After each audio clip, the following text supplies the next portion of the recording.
Yo, what's up there, guys? It's Satch. That was my New York accent. Did you like it? I liked it. Um, yeah, so don't start reading yet. Please, for the love of God, don't start reading yet because I need to tell you about this nap that I took. Oh my gosh. I don't know if you guys saw the last episode, which if you didn't, please go watch that.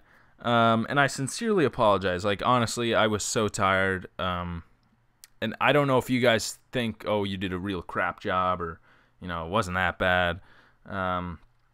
But yeah, I just felt absolutely terrible. I felt like I was stumbling over my words, repeating words like I.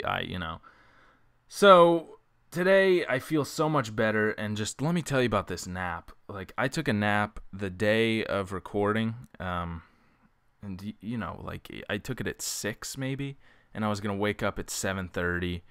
A nice long nap, and I wake up and it's 11:30.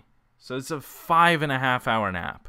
I mean, that's absolutely ridiculous. And I was still tired after that. So I wake up and my girlfriend's watching some Seinfeld. So I watch an episode of Seinfeld with her. I eat like a frozen lean cuisine or whatever's in the freezer. And I just go back to bed, and I just feel fantastic. And I know it's 2 days after, but I still feel so refreshed and so good. So I'm very excited to get started with this next episode 7, I guess.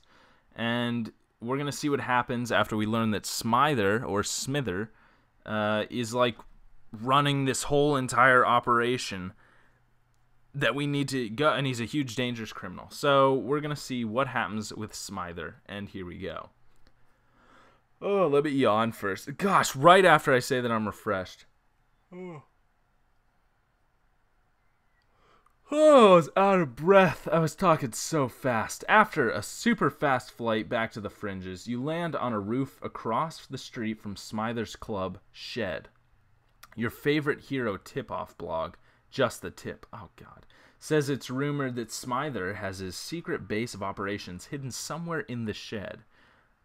Since he was once romantically linked to Madame Vice, Shed's owner, Madame Vice has the power to seduce people into doing her bidding. And you've also read that ever since being unceremoniously dumped by Smither, she might have aspirations to take over his head honcho role.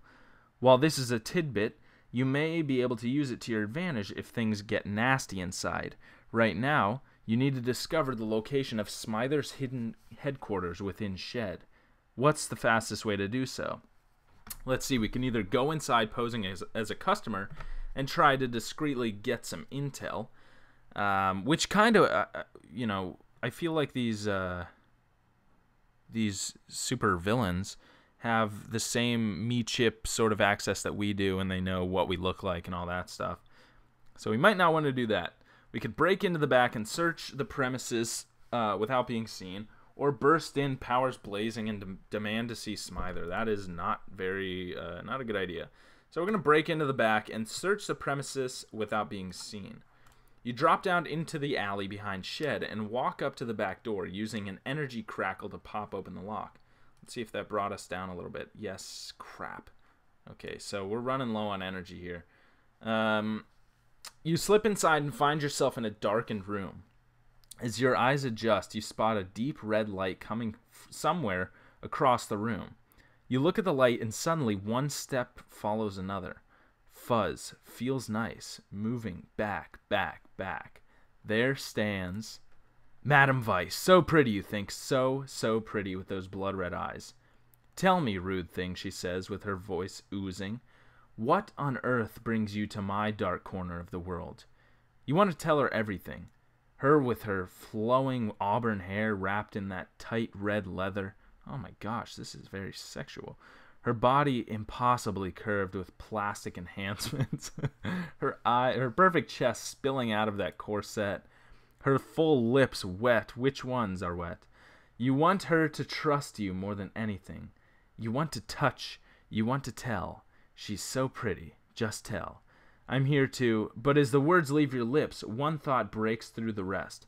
Madame Vice has hypno-seduction powers, which must be why you can't seem to think straight.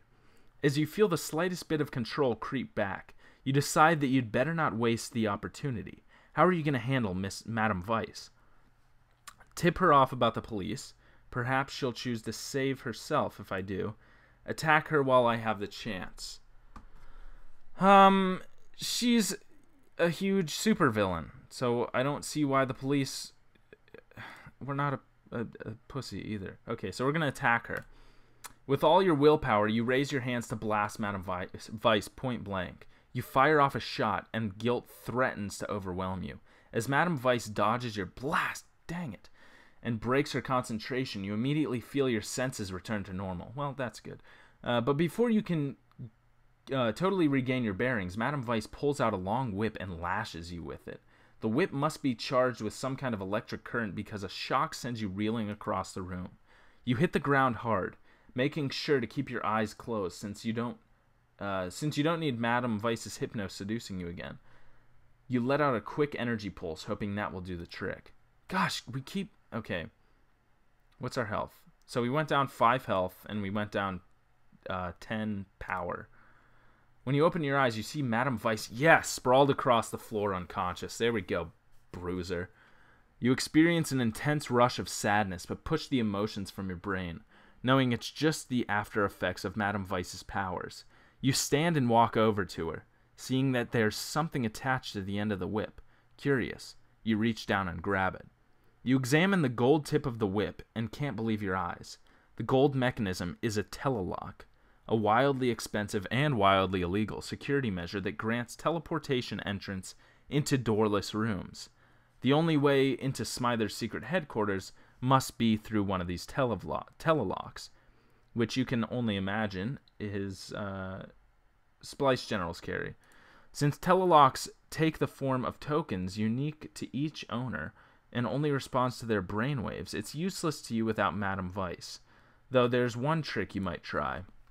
But before you give it a shot, you feel a tap on your shoulder. Ah, crap. You raise your fist and spin around, freezing the moment you do. You instantly recognize a face smirking behind you. It belongs to Jury, another aspiring hero. Get out of here, Jury!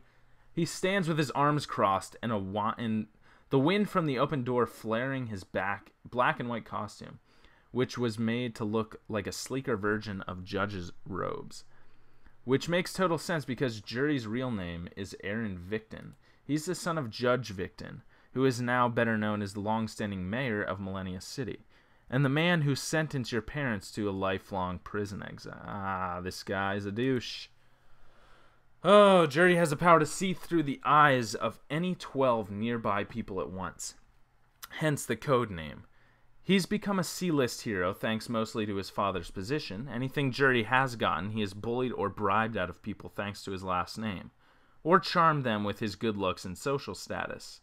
The rich people are always handsome or good-looking. If you had the advantages Jury had, you'd already be MC's #1 hero, and you know it.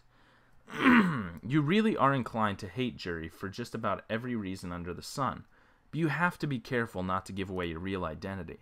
The last thing you want is for the Victon family to know the connection between your Bruiser, Sterling, and Caston identities. Well, you're new, aren't you? Jury says, looking you over from head to toe like a piece of meat. What's your name, stud? Your skin crawls under Jury's gaze, and you force yourself not to consider what's running through his mind. Jury is a conventionally attractive blonde guy, so you're sure he does quite well for himself. And obviously, Jury likes what he sees, so he's gay. But you're definitely not into guys, and even if you were, you wouldn't touch Jury with a 10-foot pole. Still, he doesn't necessarily have to know that yet. How do you want to play this? Let's see. Treat Jury. We could flirt with him, we could treat him like scum, or we can, Jury doesn't deserve to occupy even 1 second of my time. You know, he's got a lot of connections, so we don't really want to be blacklisted. So we're going to go ahead and charm him. I'm Bruiser, you say, placing a hand on Jury's chest. I'm a big fan of yours, and I'd love to talk to you sometime. But I've got to get going. Yeah, about that, Jury says, blocking your path. You're cute and all, but you don't know how things work yet. I just got a call from Rexford Schiller's himself. The police told me that they have a lead on the missing gravitas. He's a dear friend of my father's. You do know who Mayor Victon is, don't you? Jury gets closer to you. Way closer than you'd like. His breath smells like stale beer, and you're pretty sure you can make out the beginnings of a cold sore on his lower lip. This guy's a total douche. Tell me what you know, and I'll see it as a serious favor. And I'm the kind of guy you want to owe you, if you get my drift. Oh, God. Jury puts his hands on your hip, and you try to pull away, desperately trying to keep your cool. And if I don't, you ask through clenched teeth? Jury's slick smile fades. Then let's just say having the mayor of Millennia City as an enemy isn't really a great thing for any aspiring hero, is it? Well, we don't give a fuck about the damn... God. We just don't give a shit. I honestly don't give a shit, dude. Like, I was trying to be nice to you at first, but now you can just... I don't care. There's no way in hell you're backing down from this case, no matter what Jury threatens you with. Still, you need to find a way to get him off your tail. He could cause some serious trouble for you if he gets to the gravitas first. How do you deal with him? Seduce Jury and knock him out. Send Jury on the wrong trail with a false tip. I'd rather do that. Honestly, I'd rather knock him out because he's being a little bitch, but... Yeah, we don't want, we really don't want all the negative crap to have to deal with right away. Now, if we get stronger and everything down the road, I would just knock his ass out, but we're going to give him a wrong tip. Listen, the police gave me a special tip, you say with a warm smile. They said, save your breath, Jury said. I know exactly where I'm going. I just need the amateurs to stay out of my way, got it? Oh, well, you tried, without wasting another second. Okay, so we're fucking beating his ass anyway. You knee Jury in the gut and then crack an elbow across his face. Oh, yes. Jury will definitely want to pay you back for all this. But as you look at him lying helplessly on the floor, you know it was totally worth it. Yes. God. Good job, dude. Oh, man, that's great. It won't be long before Jury wakes up, so you turn your attention back to the telelock and know you're one shot at accessing it. Sometimes, if you channel your energy power through electronics in just the right amount, it can jumpstart their functions. However, too much power fries electronics, a talent that comes in handy for some situations, but not this one. Figuring it's worth a shot, you grasp the gold tip at the end of the whip, close your eyes. You allow a small wisp of energy to flow from your fingertips through the telelock, hoping this will coax it into cooperating. Then, out of nowhere, you feel a massive surge build in your forearms. Okay, so... dang, we're down another 10. So we're really, really running low on energy. No, you shout out loud, unable to stop a wave of black and blue energy from bursting through your hands. When the light from your blast clears, you can see the charred remains of the whip in your hands, and the golden telelock is completely shorted out. Dang it. Despite years of training, your powers can act up sometimes, or sometimes act unpredictably. Though this was a rather inopportune time for a surge to flare up. What are you going to do now? But before you can even finish forming that thought, you feel your insides turn fluid. The room swirls around you and you stagger backwards. Then you scream. Oh, God. That's so annoying. I don't know. This is going to be a short episode. I'm leaving it there. I'm actually getting kind of pissed off with this Jury dude. But yes, so that's the end of this episode 7. If you like what you're seeing, leave me a like, comment, subscribe, and yeah, this is Satch signing off. I'll see you guys next time. Have a good one.